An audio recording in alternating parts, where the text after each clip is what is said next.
Bonjour, je m'appelle Reza, je suis photographe et humaniste et j'arpente le monde depuis quarantaine d'années, en plus de 115 pays du monde, seulement dans un but de faire connaître l'humanité à l'un à l'autre dans les moments difficiles, dangereux, dans les zones de guerre, dans les camps de réfugiés.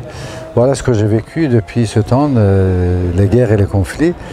Mais ça ne m'a pas empêché de créer aussi une fondation dans laquelle le but c'est former des jeunes, des enfants, des femmes dans les pays en guerre, dans les pays en conflit ou même dans les banlieues européennes qui sont aussi pour moi quelque part un champ de bataille sociale, de former ces hommes, ces femmes, ces enfants qui deviennent des vrais acteurs en apprenant comment utiliser l'appareil photographique, les vidéos, le journalisme, les radios, voilà. Donc, parce que la communication et les médias, ce sont des éléments importants et il faut que le peuple ait accès à ça au maximum. En réalité, c'est ça que je fais. Maintenant, on a vu avec votre fondation, vous donnez un appareil photo à des jeunes filles afghanes, vous êtes partout dans toutes les guerres, vous avez fait toutes les guerres. J'ai vu tout à l'heure des photos, mais c'est impressionnant. Donc, est-ce que vous pouvez nous raconter l'anecdote de cette jeune élève qui est arrivée en retard et qui a pris la photo des voilà, c'est très touchant. Le travail que je fais, c'est pas juste donner des appareils photo aux enfants, mais je les forme. J'ai une méthode d'apprentissage, ils apprennent comment il faut travailler. Et ce n'est pas le technique que je les forme. Je les forme comment il faut regarder, comment il faut raconter son histoire. Parce que la photographie, aujourd'hui, c'est un langage universel et c'est compréhensible par le monde entier. Contraire à l'écriture qu'il faut la langue, les gens ils peuvent lire dans la langue qu'ils font, mais la photographie c'est un langage universel. Tout le monde, de partout, il peut comprendre une photo. Et ce que j'essaie aussi de former des enfants, c'est raconter votre vie en photographie, tout ce que vous vivez, tout ce qui se passe. Il y a une histoire que j'ai vécue récemment dans un camp de réfugiés, des enfants réfugiés syriens qui ont fui la tragédie de guerre en Syrie. Et une de mes élèves, une fille de 12 ans, Maya Rostam, le matin, elle est arrivée en retard dans le camp de réfugiés, que j'ai ma classe là-bas. Et quand je lui ai dit, mais pourquoi tu es en retard? Elle me dit, ben, monsieur, je raconte ma vie en photo. Et donc, j'ai photographié la raison de mon retard. Je ne croyais pas comment on peut photographier une raison de retard, mais quand elle m'a remontré la photo, j'ai compris vraiment qu'elle a tout compris, comment utiliser la photographie pour raconter une vie et avoir un impact. Elle avait juste photographié ses chaussures qui étaient devant la tente la veille et qui étaient gelées. Et donc elle a dit voilà, mes chaussures étaient gelées et j'ai dû attendre, c'est pour ça que je suis en retard. Et elle a tout expliqué comme ça.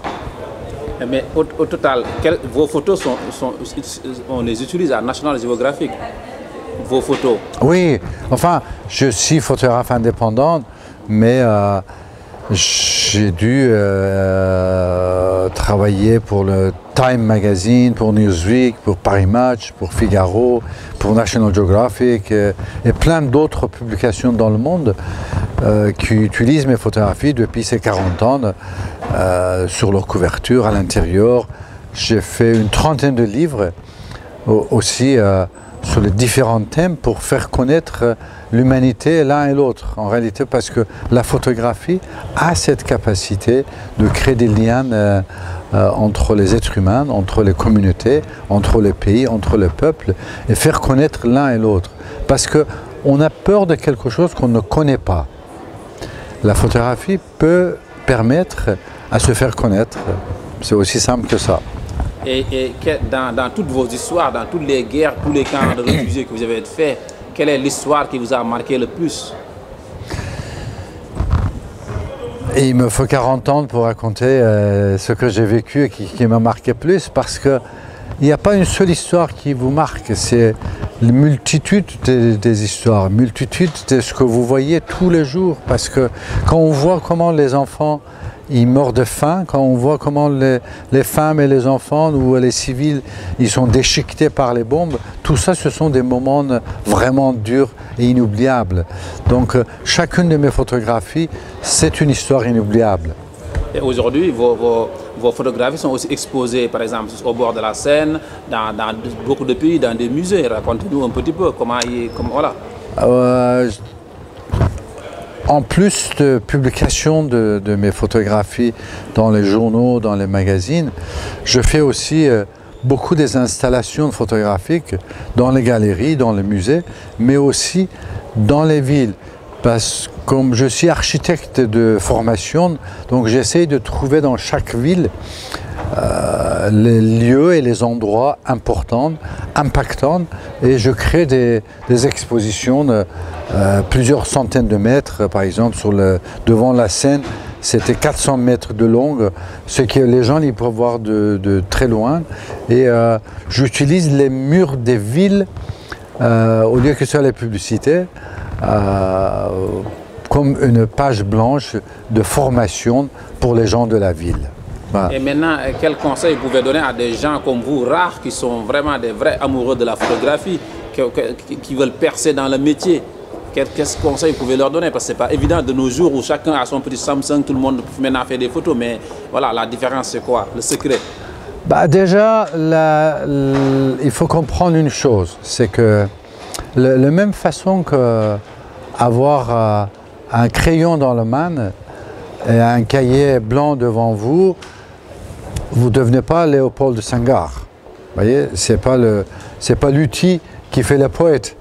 Donc, le fait que tout le monde avec son appareil ou son téléphone peut faire des photos, ça ne veut pas dire qu'ils sont des photographes. C'est comme l'écriture exactement. Tous les gens qui ont un crayon, ils ne deviennent pas des poètes ou des grands écrivains. Il faut autre chose. Et cette autre chose, ça, on ne peut pas expliquer. On ne peut pas dire à quelqu'un qu'est-ce qu'il faut faire pour devenir un poète, qu'est-ce qu'il faut faire pour devenir un grand écrivain, qu'est-ce qu'il faut faire pour devenir un grand peintre.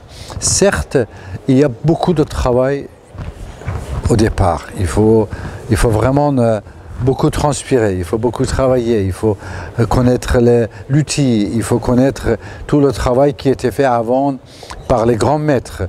Ce sont les premiers pas de se former, de s'éduquer et apprendre. Ensuite, ça viendra plus tard.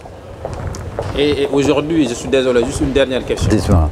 Aujourd'hui, vous, dans vos initiatives, il y a aujourd'hui des femmes afghanes que vous avez même formées, qui font de la photo et qui même créent des magazines ou des radios. Oui. Est-ce que vous pouvez nous parler juste de ces initiatives ou des exemples, par exemple, dans votre... Beaucoup des gens que j'ai formés, beaucoup des femmes que j'ai formées, ce n'est pas seulement les former à un métier, c'est aussi de les aider, de les accompagner jusqu'à créer leur chaîne de télévision. En Afghanistan, par exemple, on a aidé des femmes qui ont créé une station radio pour les femmes qui s'appelle La Voix de femmes afghanes. On a aidé les femmes pour créer une magazine pour les femmes, des chaînes de télévision, des agences photographiques. Donc c'est emmené jusqu'au bout pour que finalement, elles-mêmes, les femmes, peuvent devenir les vrais acteurs de leur destin, de leurs histoires, en ayant une entreprise de médias, en travaillant comme journaliste aussi. Voilà. Merci, M. Reza. Je rappelle que vous êtes photographe, en tout cas, avec 40 ans d'expérience sur le terrain des guerres Afghanistan, Irak, partout là. Syrie, dans tous les camps de réfugiés. Merci de nous avoir accordé vraiment cet entretien sur IK News. C'est un grand plaisir pour moi. J'espère de vous voir au Sénégal bientôt. Merci beaucoup. Merci.